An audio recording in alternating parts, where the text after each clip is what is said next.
that hinge is a lot like the hinge on the stall door in the men's room. Sitting on the John in there, looking at the joint of the way that that door swings and the way that that thing's connected together. That time was well spent, to go back out there and say, hey, I think we can make this thing work. I think I found a hinge, a way that this thing could hinge.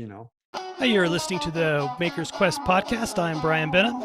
And I'm Greg Porter. And tonight we are joined by Bernie Solo, inventor, innovator, and creator extraordinaire. Wow. Yeah. Bernie, I will let you do a quick plug for your Instagram, YouTube, and any other social media that you have. Okay. Yeah. Hello, everybody. I am Works by Solo on all social media. And that's also my .com. It's all jammed together. Works by Solo, all one word. I say I'm an artist, designer, and maker of things. So it covers everything.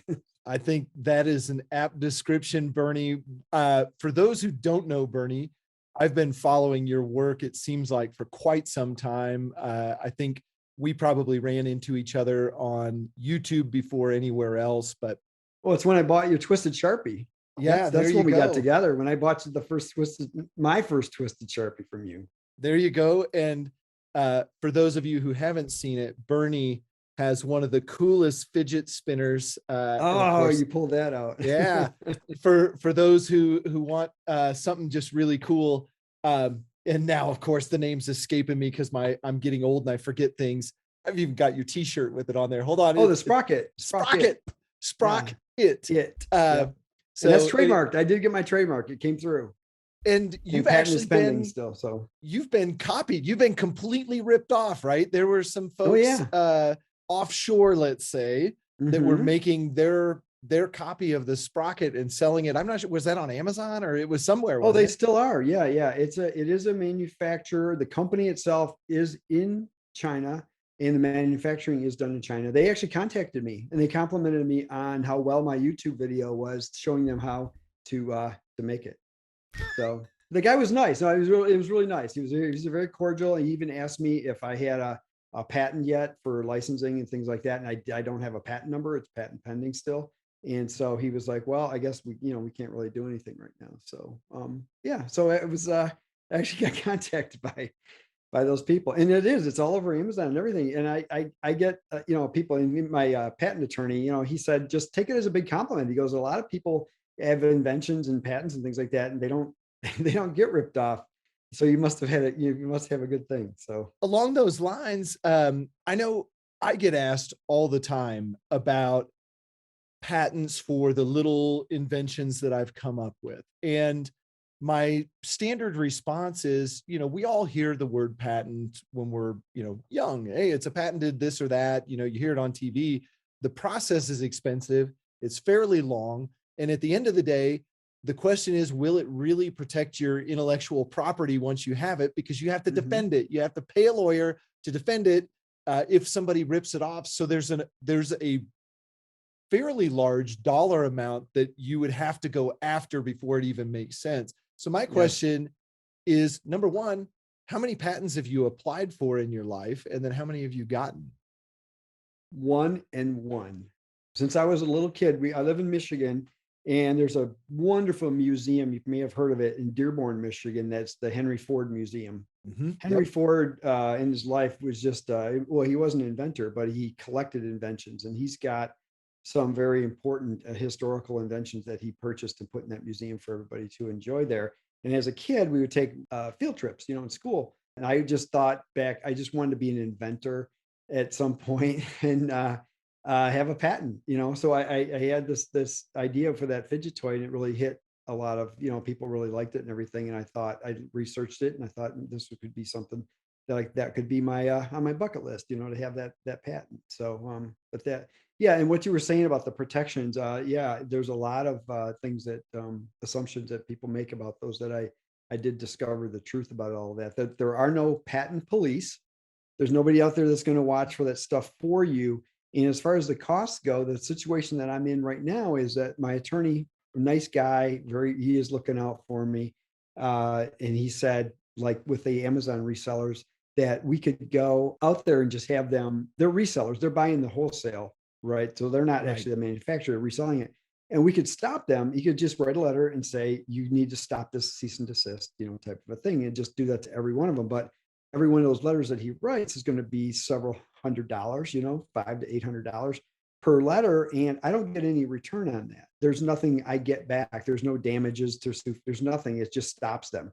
So he just said it's like playing whack-a-mole, a really expensive game, and that's all it would do. And so it's kind of how it is. And then as far as the manufacturer goes, it's overseas. It's not an American manufacturer that's having it manufactured overseas. The company themselves is overseas, and we would have to actually sue them in China. And the thing is because I'm not mass producing it yet, I can't even prove that I would have damages, a dollar amount of damages or anything, because I'm just making them myself. So that's basically in a nutshell. Yeah. I just getting the patent so I can say I've got a patent finally and check it off my bucket list. I'm chasing one in the exact same way. It's really just Mm. to have it. And I've always had a theory that if you can get to market before anyone else, Mhm. especially on something like the sprocket, this isn't maybe going to be sold by the millions. It's going to be sold probably by the hundreds, because people like Mhm. you, they like Bernie, they like the work that you do, and they want some part of what you're doing. So if you can beat them to Mhm. market and make your customers happy, let everybody else do whatever it is that they're going to do, because you can't Yeah. control it. And that is how you do it. And I tell you what, you said about my customers, my followers, and that's one of the really things that makes me feel really good about the fact that I do have people that follow me on my merit, like on the things that I Yeah. do, and they really love what I do. And I have a list going because I'm going to eventually start making a few more batches, by hand. And I have a long list of people they'll email me and say they don't want a knockoff and they want an original, and they're going to wait for it, and it's going to cost them more, but they want the original one. And it just really warms my heart to know that there are people out there, that would do that for me, it basically, well, you know how it is when you do these things like Yeah. with the Twisted Sharpie, they just want to support you because they like what you're doing, and it's a really good feeling to have that community out there. Yeah, Jimmy DiResta had the same thing with his ice pick that he wanted to sell them because they were selling really popular, and so he had a whole bunch made in China, but not very many people would buy the China one, even though it was cheaper. They wanted the ones that DiResta made, and I think that's a really good Mhm. lesson for anybody, an artist or anybody that works in the creative field. Is if you can build a following, you don't need the art galleries or you don't need Amazon to make a good living. Yeah, well, it's almost like I was just having this talk with my younger brother the other day. He's quite an inventor himself, and what it reminds me of is being able to have our own. I say ours. Anybody that's on social media and has really good following is kind of like having your own personal Kickstarter, because you already have the customers there that really like what you do, and they are waiting for the next thing that you're going to make. Like they've got their money in their hand. They're like, I really like what you're doing, and whatever you're doing, I really want to support you. So whatever the next thing is, I would like to support you. So when you come out with a new product or a piece that you're going to produce a number of or limited edition, there's those customers that are already going to be there ahead of time. And so we know some people in the community, like I'm thinking of like Tony Rouleau, where he can Yeah. do pre-orders for things. So if there's a financial outlay for materials and maybe some outside manufacturing, things like that, you can actually take pre-orders just like you would in a Kickstarter. And I haven't done that yet, but I'm thinking about maybe I would do that with my next batch of those Sprocket fidget toys. Be able to go ahead and take the pre-orders, and then also as far as working independently, when I used to work in the advertising industry, the deadlines were just critical, and now I'm really independent, and not having a real critical deadline. I can kind of be like, oh, I'll get them done whenever. But if I had pre-orders and I already had dates going, I think that would actually get me going. To say I've got a deadline, I've got to meet this, I've got people already paid their money, and I need deliverables, So I think that's kind of a neat thing that we can do when we have a following. Absolutely. And I think for the benefit of the listeners who are maybe getting into making things and selling things, one of the interesting things that I've learned is when you're talking about a sprocket or something along those lines, there's a level of quality that, number one, the makers expect from themselves, but number two, that the buyers expect. And most buyers at that level or that point, if you've got a production issue hey, we couldn't get steel, or hey, I ran Mhm. 30 parts through that were trash. Everyone understands a delay if they know the thing they're going to get is exactly what they want. And it's something that I've had to lean on a little bit with regard to just making production schedule. If you've never made 1,000 of a part, you don't know what it takes to make 1,000 of them until you Sure. do it. And so you guess at these dates and you think, oh yeah, we can make 50 a day, or we can make 20 a day, or whatever the magic number is. And it almost never works out. Either it goes way faster than you think or way slower. But I've found that if people know that they're getting, number one, something that your hands are on, that's part of you. I think that's a very important piece. As artists, we're passing those things along. But number two, they know it's going to be worth the wait. And Mhm. Tony Rouleau, I think, is definitely one of those names. I'd wait in eternity for one of his Yeah. tools, I because know I you're a big know, fan of his for sure. I heard you yeah, talking about it. I know when I get it in my hands, it's going to be exactly what I thought it was going to be, or probably to a lot of extent more than what I thought it would be. Yeah, I think Mhm. people that support artists are minded in such a way that the support of the artist is more important than the thing. I've had clients order things from me before that I had to tell them up front, like, I'm not really sure if I can do that, but I'm willing to try. And I says, yeah, I'll probably be able to get it done in 4 weeks or whatever. And 8 weeks later, I'm still trying to figure it out. And I have to make that phone call. Hey, I haven't figured it out yet. And there was this one copper patina I had to do for a client that she really wanted.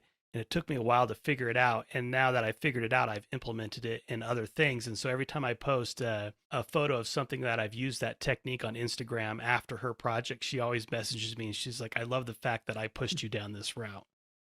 Yeah, That's that's great. And that having the social media allows us to have that transparency too. So if there's something going on, like in Instagram stories, say for instance, and you've got a every day something and something came up or whatever, and then if you do end up having to message somebody and say I was delayed, they can always go, I saw on your story, yeah, you wrecked your car last week and you're dealing with that right now because I see that, sort of a thing. So that transparency I think can really help, because it kind of gets people, the followers, into what your day to day is, or at least a little glimpse of it.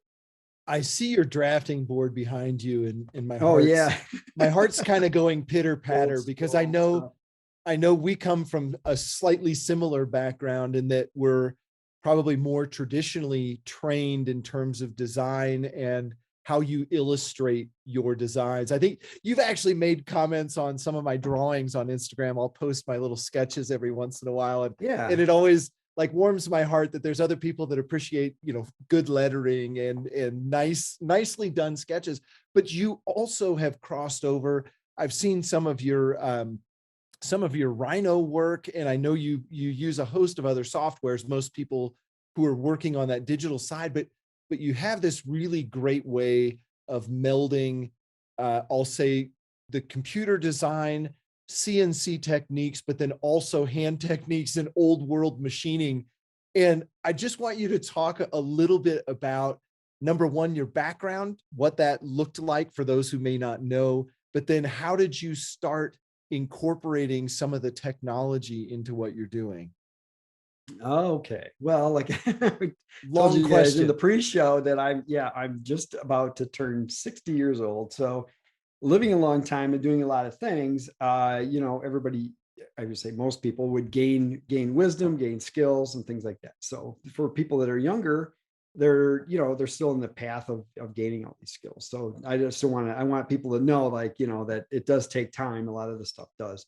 But ever since when I was a kid, um, I was the artist kid in the school. Like the teachers would always have me doing the poster boards and things like that because it was like, oh, I'm the one that got to use the stapler. I remember that from grade school. Like I could be the one stapling stuff up on the bulletin boards, and cutting out the construction paper letters and stuff like that because I was just the teachers. I guess they knew I enjoyed it.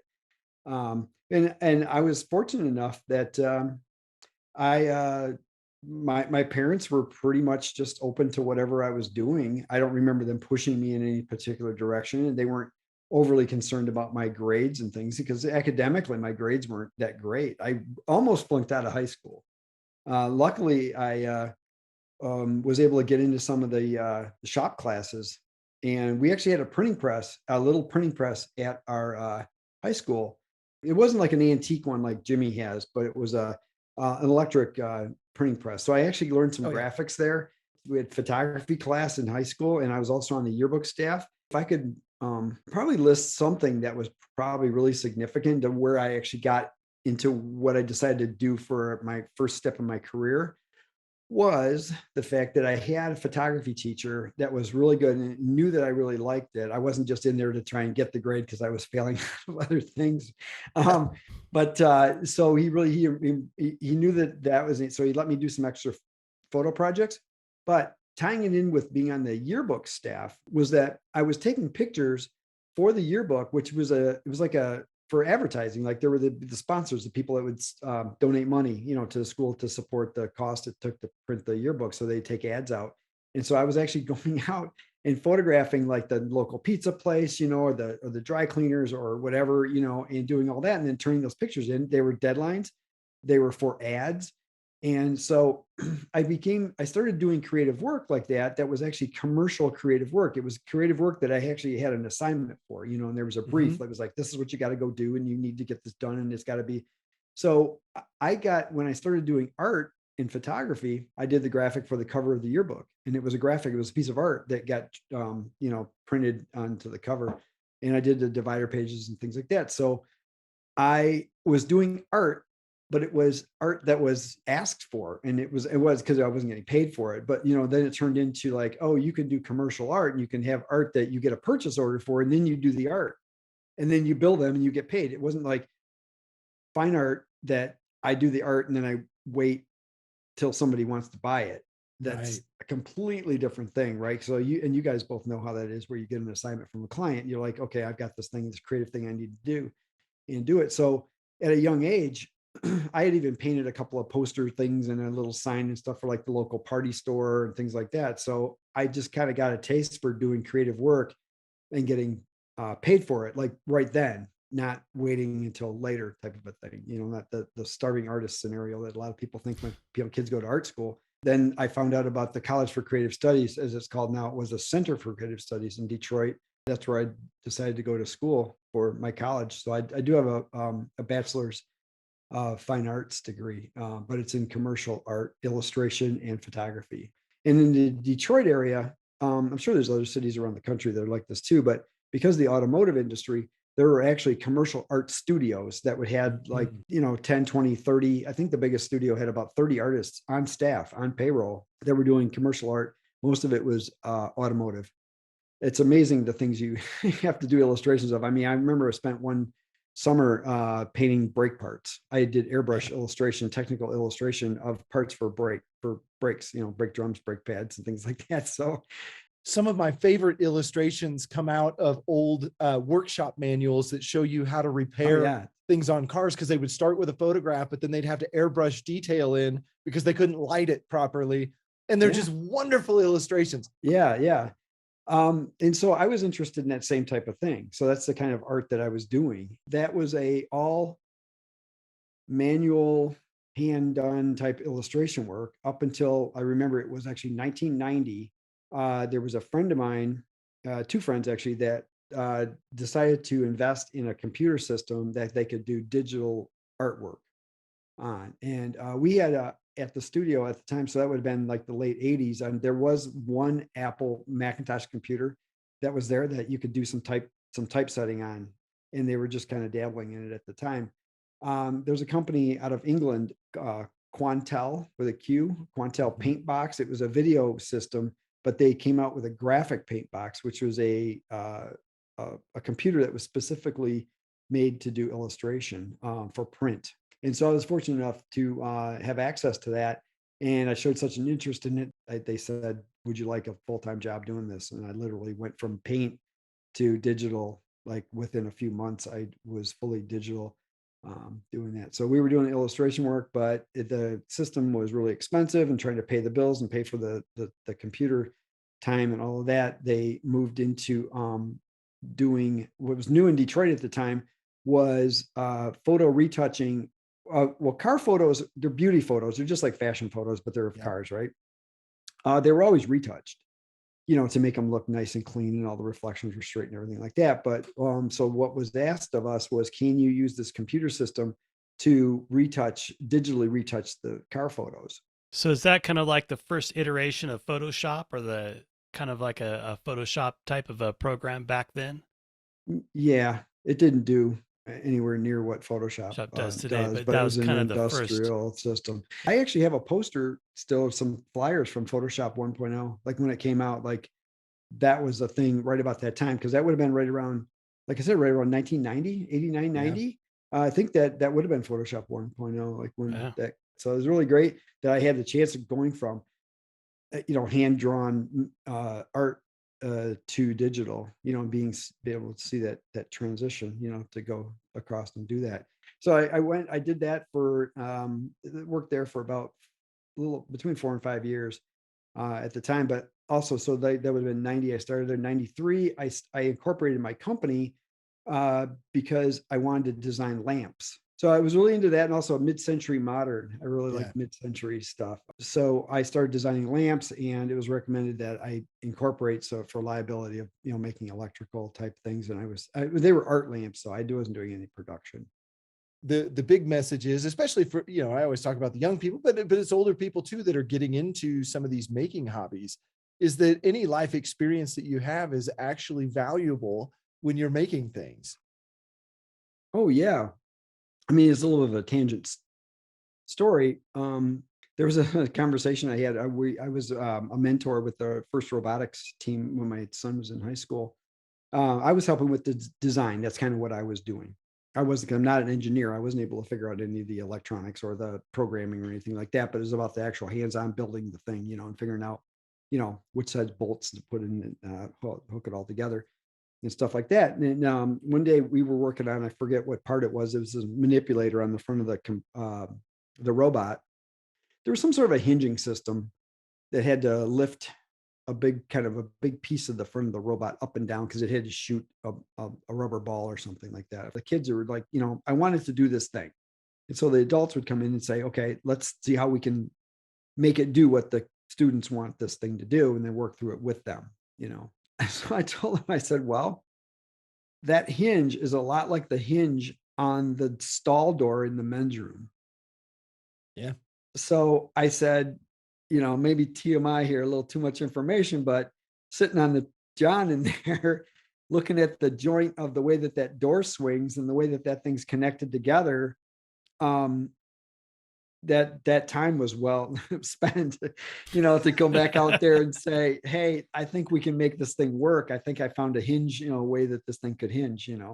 So it was like he was like, okay, well, now what? You're like, how did it, I said, well, if you're always aware of all these different things as you're experiencing all day long, you could be looking at anything. You could be the grocery cart at the grocery store, or at the grocery store, the way that one of the racks works, or how the shelves hook together on the shelves where the products are in the store, or something like that. You can come back to excuse me, a project you're working on, and that could be the answer, or part of it, or at least give you the inspiration to do that. So and that was part of my training in school too. And you were probably the same way with going to art school or creative program, of being able to harness that stuff and being like a trained observer, basically just observing like everything you run into, no matter what it is you're looking at, like take notes, of these things and how they work, and then pull them out later, be able to utilize them. So that kind of ties in, I think, with what you were saying.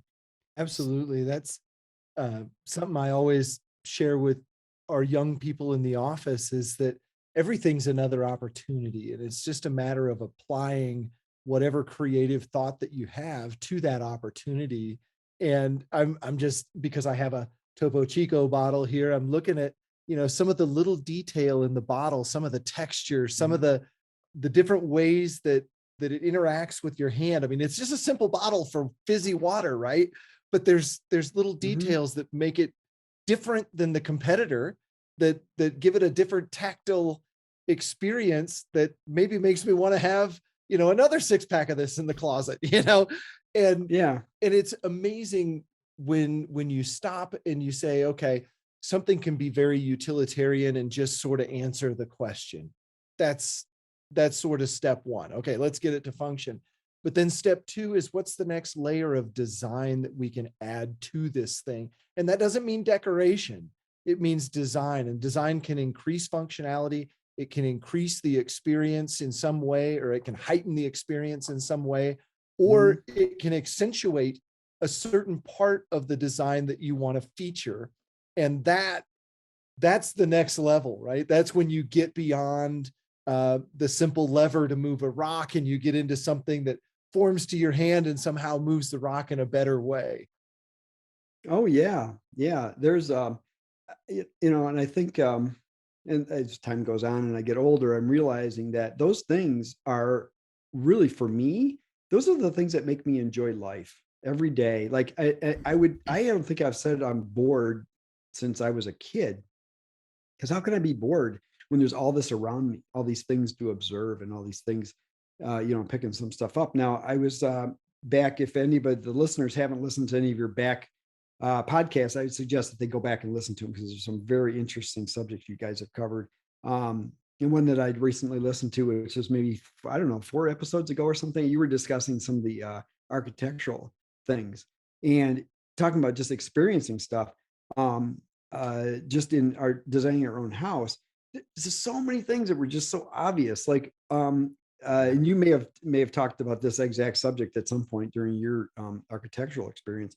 But when people go to a restaurant and you're standing there waiting to be seated, and they say, "Would you like a table or a booth?" Right? You know what most people choose? Right? The They booth. want to they want to sit in a booth, right?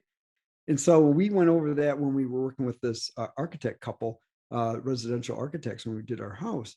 Um, and we realized, and they were talking about the historic, like just people in general, they like to feel kind of protected a bit, like like not living in a cave necessarily, but I mean, you want to kind of feel cozy, right? The word cozy, like, and so these big open spaces like gymnasiums and these big open spaces, people feel vulnerable. It's not really comfortable, and they might not be able to tap into why they don't feel comfortable.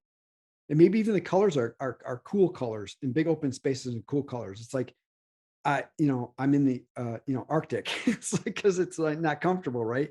But if it's a warm, even the colors are warm and it's a cozy space and maybe the textures are a bit softer and things like that, people feel more comfortable. And so we discussed all this stuff when we were working on our house. And so we ended up in our dining room in our house is a banquette that's probably, how big is it? It's like 15, it's a booth basically that can probably hold about 8 people. And it's our gathering spot in our house because that's our, hey, where do you want to sit? I want a booth. Well, this banquette is just this real comfortable place. In fact, over that dining table, we actually lowered the ceiling. That ceiling has about a 7-foot ceiling just in that area. And also helps us separate from the kitchen area because the ceiling heights are different. So when you walk in that space, and it's a wood ceiling, it goes from a white, like an off-white ceiling in the kitchen area to this warm wood ceiling that's lower in the dining area. And it feels like you're in this little cozy space.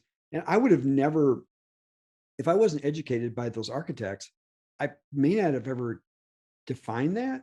I probably knew it, but I didn't define it. But once it's defined, I use it all the time. I use a lot of these things I learned from those architects, and in the way that you walk into a space and the way that that space feels, even if you're putting machines in your garage in your shop, and how you get through it and all those things. Like, it's like, I don't know, maybe I want it here, maybe I want it there. Well, you can actually break it down. I'm not telling you anything new because you're an architect, but you can break it down and you can say, well, okay, here's a way to figure this out. There's actually a method to some of this stuff, of how you get through the space, or what draws you into a space and what makes you want to go to that other side of the room. Where if there's a little corner, a little half wall or something, it makes you kind of want to go around that half wall just to see what's on the other side of it. It's kind of like you kind of want to explore this because you can see a little bit of something versus if it's just a dead end. Well, why do I need to go there? Type of a thing. Yeah, So, so visual cues to kind of lead you around and dictate what this room is supposed to be for, or to lead you on to the next yeah. thing. And it can apply to other things too. It doesn't just have to be physical spaces. I mean, it could be designing a product or something like that, and you're giving it a little bit of interest so that it looks a little bit more interesting than maybe it actually is. That's not just functional, but not being over designed either. not designed for design's sake, but that it actually there's a reason for it. And so, I Well, don't know. Bernie, I'll interject. There's a couple things that always come to mind, and it's whether it's architecture or any other kind of design, whether it's illustration, and I share a similar background in that I started my career as an illustrator, and for the first 4 or 5 years of my career, I just did architectural illustration, and it's exactly like illustrating automobiles. It's just buildings instead of automobiles, Cool. I didn't know that about you. I and didn't ever hear you say that before. yeah, and of course, I came out of school in '97. So if you can imagine, 3D was just happening on a PC level while I was at school. And so I learned all of the traditional techniques, airbrushing and watercoloring and pen and ink and yada, yada, yada. And then all of a sudden there's 3D Studio and some of these other programs that, literally a handful of people on the planet knew how to use when I started using them. And fascinating stuff. But the thing that I would share, again, if it's architecture, if it's car design, if it's product design or anything else, Gestalt principles. I think there's 7 Gestalt principles. Motion and point and line and some of these other things, balance.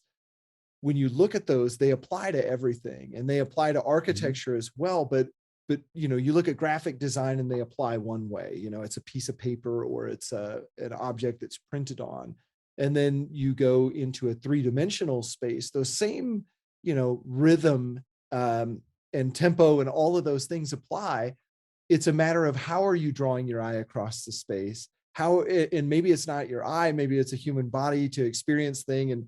And now you're not just playing in 2 dimensions, you're playing in that 3rd dimension, and you have light and you have all these other things that it play along. But those Gestalt principles are the same, whether it's on paper or whether it's in a 3-dimensional space. They just become much more complex in terms of how you assign them or how you play with them.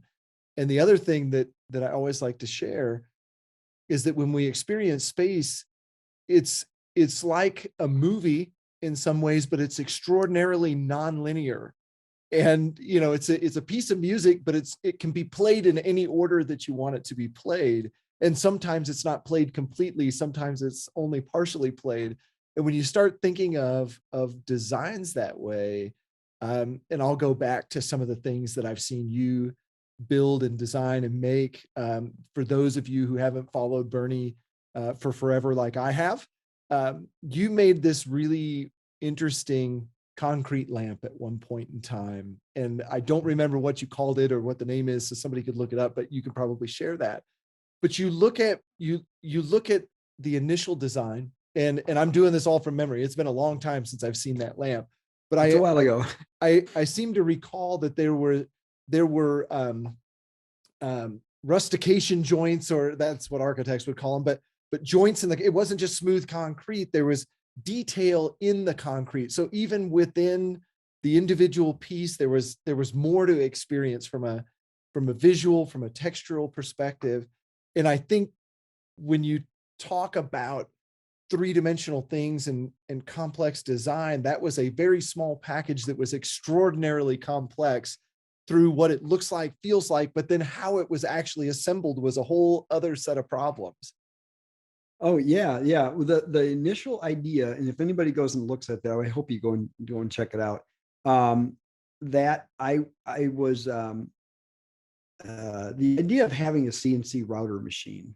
I wanted to, right from the get-go, I wanted to just explore what I could do with it. And so as I started researching and watching what other people were doing with it, I started to see this pattern of like what things look like coming off of a CNC router. So when it came up, that was a contest actually for Quikrete. That's right. Yeah. And I wanted to make, I told you I started out as a lamp design company, actually doing lighting design. And so I thought here's a lighting a contest, and I can actually, do something with it. And so I wanted to do a lamp, and I'd love comments if people want to take a look at this and tell me what they think of this. That my personal challenge, it wasn't the challenge of the contest, but my personal challenge was to make a lamp that was 100% made on a CNC router that didn't look like any of it was made on a CNC router. For one thing, it's concrete. So, the forms were Right. made on the router, but not the concrete part. And then it's a triangle. So the three wooden legs are two-sided 3D carvings that, don't, well, I guess if you knew 3D wood carving and stuff like that, you could probably guess that they could have been machined. That, and then even the little sticks that are around the top of the shade, which was really a wasteful type of a thing that I cut, how much wood that I used to make these little sticks with these grooves in them. But my challenge was to make them on the CNC router. So it's all in the video. The pieces of paper that are the lampshade, those are rectangles of paper. I did cut those with an X-Acto knife. So those weren't cut on the router, but the rest of it was. I'm curious, like, how did you start out? You like, all right, I want to design a lamp. I want it to be a CNC router. Like, what was your process to move through your iterations of design? Like, how many iterations did you do? I watched that this morning, and the thing Oh, fits together like a puzzle. There's the yeah. base of concrete, then there's a wood band, and then there's another base of concrete on top, or a hat of concrete, I guess, not a base. And then these sculpted legs hold up the whole mass of concrete, and then those sculpted legs go up to hold up the light. And I didn't see on the video how you got the wire from the bottom to the top, so there was a lot of planning involved in this thing to create it. So I'm trying to, or I guess I'm trying to ask, like, what was your process to design this thing? Like, what was your first step after you decided you wanted it to be a CNC based project? Yeah. So okay, yeah, I can give you some input on that. The challenge was to use one bag of Quikrete just to make whatever out of one bag of Quikrete. So it couldn't be any more uh concrete than that. And jumping back just 1 second to address what Greg had said, I was fascinated with the fact that Quikrete concrete, what it is, the reason it's Quikrete is because it already has gravel in the mixture. So it's the cement with the gravel and sand, some fines in there that make Quikrete. So you don't have to mix anything else. You just add water to it. So the texture you're talking about is the fact that I was so fascinated with the fact that some of those little stones in there are little like river washed stone. It's not crushed stone. It's actually real. I don't know what you call it. It's well, if you're in a river and you pick up that Yeah. that gravel, and they're all rounded off little stones, a little different colors and things like that. Um, so before the concrete fully cured, when it got just firm enough that I could take it out of the molds, I took a scrub brush and I scrubbed it really hard so that it scrubbed off that outer concrete, and it just left those stones on there. So that texture that you see that's how I got that. And the reason I got it because I wanted to see those stones. I didn't want those stones to just be hidden in there. I wanted them to show. So that just as a side note, that's why the surface is there. So I had to use the concrete. I had the legs. In fact, I think in the video, if you go back and check it, I think there's a little blurb in there, a couple of sentences I put in where I was explaining that those legs, I had cutoffs from the cedar deck on the back of my house. And those legs, the parameters that I gave myself was the fact that I had to cut each of those legs out of a piece of 2x6 cedar. So literally, I adjusted those curves and everything in those legs so that I could cut them out of a 2x6. So that gave me my parameter, how that had to be cut like that, and the width also, because it had to be less than an inch and a half thick. Triangles, if you use a camera tripod, that three-legged things always stand up. And so it Yep. was like I wasn't going to have any wobbles in it because only has three legs. So that kind of worked out that way. And triangles, I think triangles are one of the magical things of the universe, along with circles. Humans didn't invent geometry like that. Those things exist without people, circles and triangles and things like that. So I've always been fascinated with that. So that's why I kind of came up with a three-legged, the triangular shape. And then also because I've studied mid-century modern for so long that I wanted it to be is a need, I guess, in my head, that it had to be a mid-century type of a look, but more like a neo. Is that Yeah. is that a thing, Greg? Can we say that? Yeah, Neo absolutely. mid-century? I, What the hell is that? I was gonna Um, say there's a little oh, I'm trying to think of the right word. I'll let you continue talking, and then I'll come up with it, I'm sure. okay. Well, the all the colors on it too. I really like, especially for home furnishings. I really like warm colors. I just think they're more inviting. They're more like want to touch them. And a lot of colors in nature are warm colors. Even the things you'd consider to be neutral, like any of the tree barks and things like that. If you really were to compare them, they tend to be on the warm scale of colors. Things that you want to touch. Like things that are like ice cold and stuff. You normally wouldn't want to go and hug it, like, but if it's warm, it tends to be anyway. So that's why the colors that way, even the shade, the paper on the shades are a cream color. And also whatever the materials were, like I said, along with the concrete, I wanted the concrete to show what it was. I wanted to see what it is. In fact, there's not even a clear coat on that concrete. It's just scrubbed and washed. And that's the reason that the surface is like it is. And then the wood, well, you guys do woodworking, I wouldn't paint over wood. So it's like, so that's a natural finish, on that cedar. And cedar, by the way, if you guys have ever used cedar for different things, it's not friendly to my experience with cedar. It's really bad. It leaves splinters, and it's what I had. And I Yeah. like it now. Now that I did it, I'm glad that I love the way it turned out. But if I were to start all over again, I really would not use cedar. I would use something else, that was a little bit easier to work with, especially when you're doing those curves and things like that. It would never sand out. I kept sanding it, No. sanding it, sanding it. And basically every time I rub my hand over it, I get a splinter. It's like I'm sanding the crap out of this thing, and it just keeps giving me splinters. So like I said, I'm not a woodworker, at all. So I guess, I don't know, Brian, does that help give you Yes. some Yeah. idea of what So I? I have kind of a follow-up question. Like, as you were going through this design, you clearly had a vision in your head of what you wanted it to look like, and you said that you had these design parameters of the 2x6 it had to fit in this 2x6. Oftentimes I'll have a vision what I want something to look like, but things constraints, design constraints or material constraints force me out of my vision. Did the lamp turn out to be your original vision, or did those constraints force you down a different path? No, it all worked out. I don't know. Maybe it goes back to my history. I was telling you guys about the fact that I've most of my art through my life has been for other people. Mhm. And so as far as me being satisfied, it was kind of like, well, you guys know that when you work for a client, right? You have your satisfaction, but you also have your client satisfaction. So a lot of times if the client's satisfied, yeah, I guess I'm satisfied too. So I guess if it worked out and it was okay, and it was successful, it may not have been my original vision, but if it was successful on enough levels, I think that I just have that acceptance of the fact that that's what it is. And I think that I had a mentor, just came to me, when I was real young, when I just got out of school. I'd like it, probably a lot of kids in their early 20s. I just want to know, like, how much money can I make at this? How much money can I make at this job? Right? Is this gonna? Yeah. And he told me, I mean, he sat me down a couple of times, and it wasn't just casually. It was like, okay, listen, if you get good at something and you're passionate about it and you tell people about it, that you do these things, you won't have to ever ask for a raise. Like, the money will just come. People will find you, and you won't have to worry about it. So just focus on your skills, and the end result will be what it is going to be.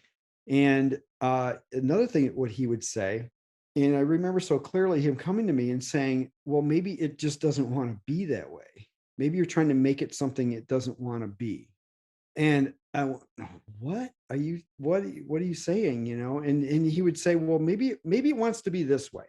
And he would sit down and he would sketch something out, and he'd say, well, maybe it wants to be this way, or maybe, and he started talking about it like it was this first, I don't know if you call that first person or whatever, like that thing, whatever it was I was doing, I was trying to force it to be something it didn't want to be. And it took me, I don't know, it was maybe a few months of him talking to me like that finally I started to pick up that language, and saying it to myself when I would be struggling with something and just thinking, maybe this just doesn't want to be this way, like. And it sounds it could sound a little bit strange, but to me now it's very natural to Yeah. talk like that I'm trying to make something that doesn't want to be that way.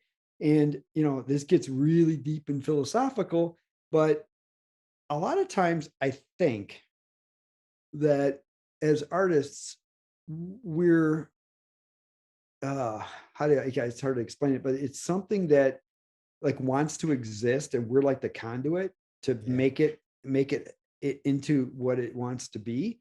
Like not taking credit for it. Like we're just the facilitator, like of to make this thing into something, right? And so if you ask the questions, like I said, this could get really deep, but you're asking questions to the whatever, the universe or whatever it is. And probably we could be talking to Andy Berkey right now. And say, what does this thing really want to be, and what should it be? And kind of like, asking those questions to the whatever it is, this intelligence that's, this creativity, this I think, who was it? It was Einstein, I think it was, that actually had said that genius isn't a person. Genius is a thing that we tap into, kind of like creativity. That Mhm. it's a thing. Like there, people would call. I think it was Einstein calling him a genius, and he was correct in saying, "Well, it's genius that I'm tapping into genius. It's a thing that's available to everybody. Not, it's not. That's not me. That I'm just the one that it's talking to, so that I can come up with these things." Because he would say that a lot of the discoveries that he made, he discovered these things while he was playing his violin in his kitchen. It wasn't like he was on a chalkboard doing math. It's like a lot of people will say, and you guys may agree with this, that you can be in the shower or wake up in the Oh yeah. morning with an answer to something. And so if you wake up in the morning with the answer to something you've been thinking, solution to a problem, like, did you solve it, or did that just kind of like get delivered like a piece of mail, like in your mailbox? Like, like, yeah, I've been working on this for a while. Here you go, buddy. It's like, and so you guys know, right? I see Yeah, Greg's going like, I your can think of that. And Ryan's like, yeah, yeah, yeah, your yeah. mind So is always working in the background, even when you're sleeping. And if you go to bed thinking about something, a problem you're having in the morning, oftentimes your mind will have worked it out. And I've yeah. had similar situations where you're talking about, does this thing really want to be? I'll have a vision of what I want to build, and I'll go to the lumber yard, but I can't find the board that has the right grain to match my vision. But I'll often find something else while I'm there that'll spark a new idea that I'll use to create something new with. So I there's think always Hmm. that little give and take or little pull between what it wants to be and what you want it to be, and you have to be able to allow yourself to give into other people's ideas or the board's other ideas, the wood's idea of what it wants to be. Hmm. I think a really poetic way that I've heard some of this phrased is I heard somebody talking about Stevie Ray Vaughan, famous guitar player, blues Hmm. guitar player.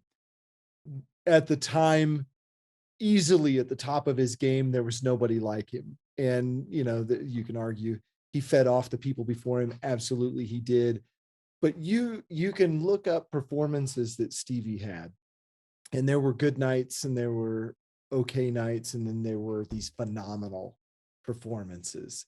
And somebody described it one time is that Stevie Ray Vaughan was an open channel, and you could see it. You could see it in his performance. He'd come out and, he's going through the motions. It's a little bit stiff. This is the first song. And then all of a sudden the eyes would close, the head would tip back, and something completely different would come Hmm. out. And it was the switch, you're in the flow, or however you want to say it. But the way that it was described is that he was an open channel. It was basically, I'm receiving whatever the universe has given me, and it's going to come out of my fingers somehow. And I'm the conduit for that to happen. And it was a really, I've always thought of that as a pretty poetic way, but you're 100% right, Bernie, in that we spend all this time studying things and looking at things and cataloging and filling up sketchbooks and all of this stuff. And at the end of the day, when push comes to shove and you're operating the table saw or the router or programming, modeling something in the computer, there's a switch. You go unconscious and things just happen. And it's almost like you're watching it happen from above in a weird sort of way. And 2 hours later, you look and you've got this stack of things that's exactly what you intended them to be at that point in time. And it's like, this is this is amazing. How did this just happen? Am I that good of a woodworker or a welder or a machinist or a modeler or an airbrush artist or whatever it is? I mean, I used to paint watercolors, and literally, if you videotape yourself painting a watercolor and watch it back, you sit and go, how did that happen? Like, that wasn't me that made that happen, because it's such a bizarre skill to be able to control colored water around a page that wants to Yeah. absorb some of it, bloom some of it, and let others run down the page. And anyway, I say all that. I would add one other thing that I've used as a technique for a very long time. I read a book, gosh, it would have been maybe like 1999. And it was a little bit of like 80s pop psychology weirdness, right? And it talked about putting things out in the universe and getting things back, just like you described, like the postman Yeah. dropped it off. And it basically was one of those books that said, if there's something you want, all you have to do is say it out loud and the universe will help it make it happen, right? But Yeah. in reality, what happens is you're putting that thought into your brain, and all of a sudden, when you see opportunities, you realize that's an opportunity to make this thought come to fruition. And I use that all the time when I have a very difficult problem I'm trying to solve. Sometimes it's building related or client related, or sometimes it's product related.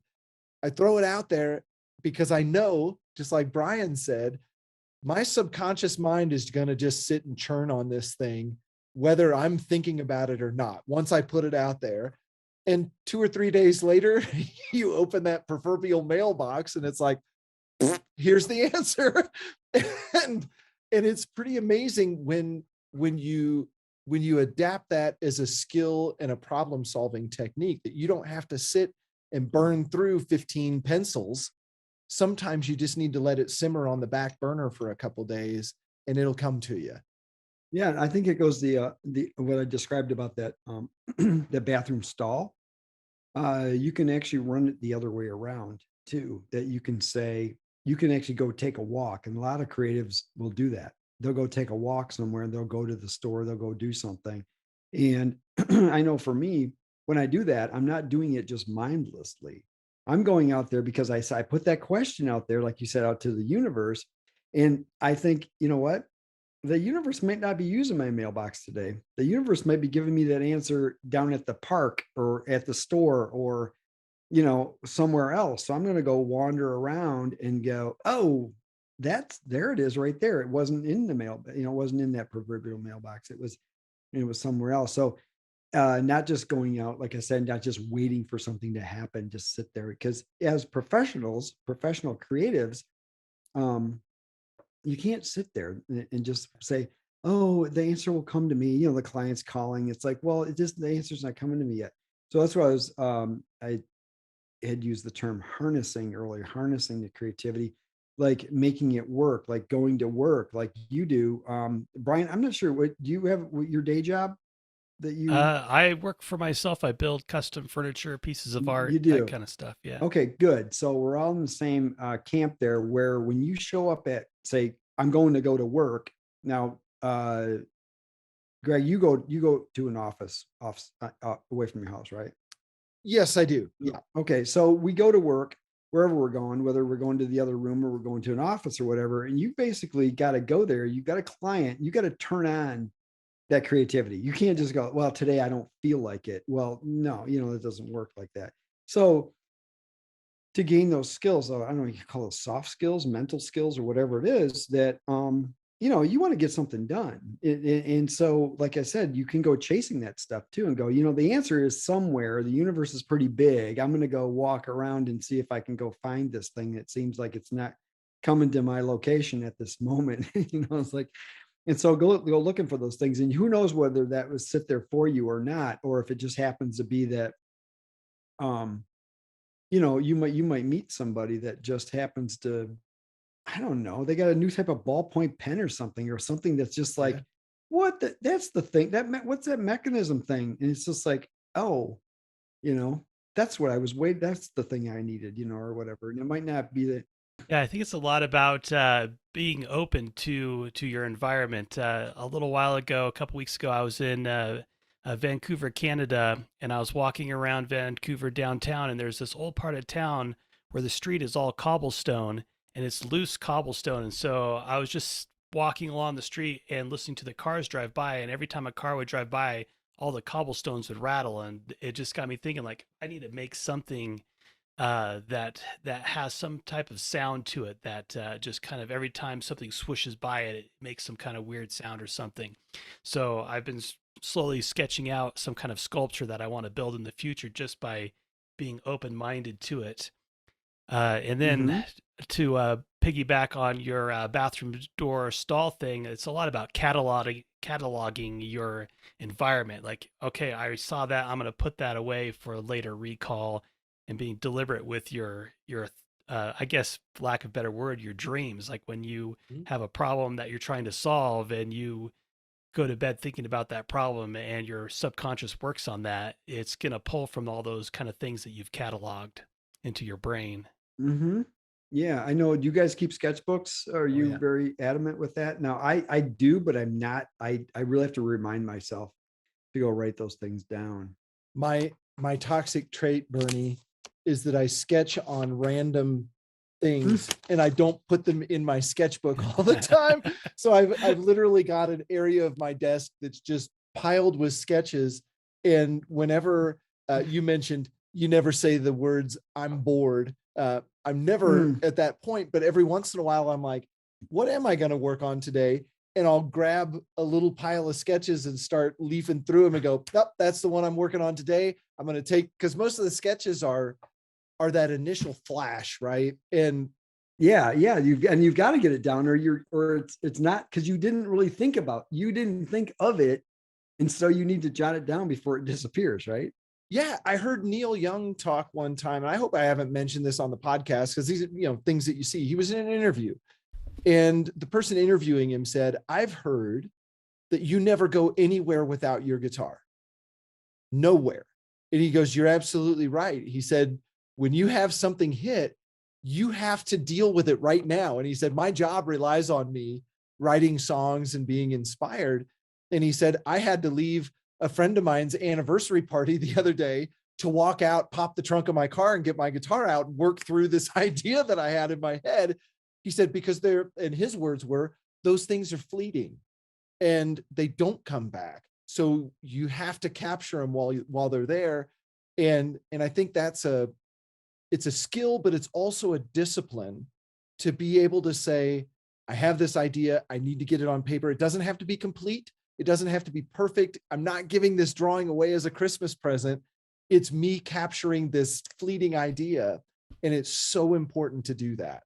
Yeah, I think that, oh, I'm sorry. I was just going to say the idea of sketching, it's less common than I thought. I Mm. thought a lot of people just sketch stuff down, and I've had people compliment me on some of the sketches I put up on my Instagram, just stuff in my garage. I'm just drawing it right on the toolbox on a Yeah. piece of paper there, and they're like, "Wow, that's a really neat." And it's like, don't worry about what it looks like. You're not making a necessarily a piece of art for other people. You're just documenting. yeah, I think people are afraid to sketch because they're not good at it, and so then they don't do it, and then they never get good at it. But back to Greg's point of a fleeting moment, on I have that same problem. I'll have an idea, and then it'll just be gone, and I'll be like, oh, what was that idea I had an hour ago, and I can't ever think of it. So on my cell phone, you know how you swipe and you have different home screens or whatever. At the top right hand corner of every single home screen is the Note app. So that way, no matter what home screen I am, if I think of an idea, I can hit the Note app and write it down. My dad, my brother, and me are insomniacs, and I say that in a real sort of way. Um, Sometimes I have trouble sleeping more than 3 or 4 hours at a time, and so you just wake up at these inopportune times. It's just the way we're wired. And I've learned, you if you wake up in the middle of the night, you need to have a piece of paper next, on your bedstand or something. And again, not a complete thought, but if you don't get it down, it disappears. But I'll make one other plug for those who don't have great sketching skills. Brian and I did a podcast about Betty Edwards' book, Drawing on the Right Side of the Brain. And that's a wonderful book for people who don't currently draw, that want to learn how to draw. And over the course of a month or two, you can turn from an absolute novice into somebody who can draw pretty well, if you're looking for something like that. Yeah, I bought that book and I'm slowly working through it. It's fantastic. And that's our second most listened to episode. So hopefully it was pretty good because a lot of people have listened to that one. Yeah. Well, I'm looking at the time here. We've been on for almost an hour and a half, hour and 20 minutes. Do we want to do a quick wrap up? Yeah, I have one more question. You got it. You can't overthink this, Bernie. You got to be pretty quick about it. I see that you have a love for furniture design and mid-century modern. So I want to know how you feel about hairpin legs. What about, okay, the quick answer is I don't like them. Thank you. You You I don't want passed. to, yeah, We can publish this episode now. You passed the real test. Yeah, I had some that somebody had given me a few years ago, and I finally got rid of them. I threw them away. They're just, I want to be sure. I don't ever like to disparage anybody, because I think the things like hairpin legs are a means to an end, right? Like somebody can't figure out anything, call it below the apron of a table, and that's a way to get through that to express the tabletop that you're trying to express and not have to worry about everything. But my challenge is always, if somebody's going to use hairpin legs, think about the hairpin leg in a different way. Don't just buy one off the shelf or off the rack or copy somebody else's. There are other ways to make that hairpin leg, and let that continue the expression that you're trying to make and be another statement. well, then you end up with a Noguchi table. Yeah. Why not? It's all about the base and not about the tabletop. Yes, that's right. The clear, or the transparent top to the really extraordinarily sinuous base. So thanks for joining us on the Maker's Quest podcast. I'm Greg Porter. You can follow me on social media at Greg's Garage on YouTube and Skyscraper Guitars on YouTube. And I want to thank our guest, Bernie Solo, for dropping by. And Bernie, I understand you have a potential new product that you might want to show off. Can you show us what that is real quick? Yep. It's an electric motor kit, educational, probably for schools, could be for home use, I'm thinking the ages, maybe starting at age 12, 13 years old, something like that, up into adult. We have had some adults build these things and they really like them. It comes with a little 6-volt battery pack here. You build it and turn it on, and there you go. And you can tweak it. You can add magnets to it, take magnets off of it. You can even add a little bit more voltage if you've got another bigger battery or double the batteries or whatever, and just kind of play with it and tune it up and make it go fast, slower, check it out, and all that. So anyway, keep in touch with me, and keep in touch with my social media, and you'll be able to see what I'm doing with this thing and when it actually comes out. But I really think it's going to be a product that I'm going to do probably some small batch runs of it. So thanks for letting me plug that. Absolutely. And you can follow Bernie at Works by Solo, no spaces, on YouTube, Instagram, and any other social media outlet. Yep. Anywhere. That's my .com as well. All right. And I'm Brian Benham. You can find all my socials at brianbenham.com. And you are listening to the Maker's Quest podcast. And if you want to find all the links to all our show notes, just go to themakersquest.com. Thanks for listening.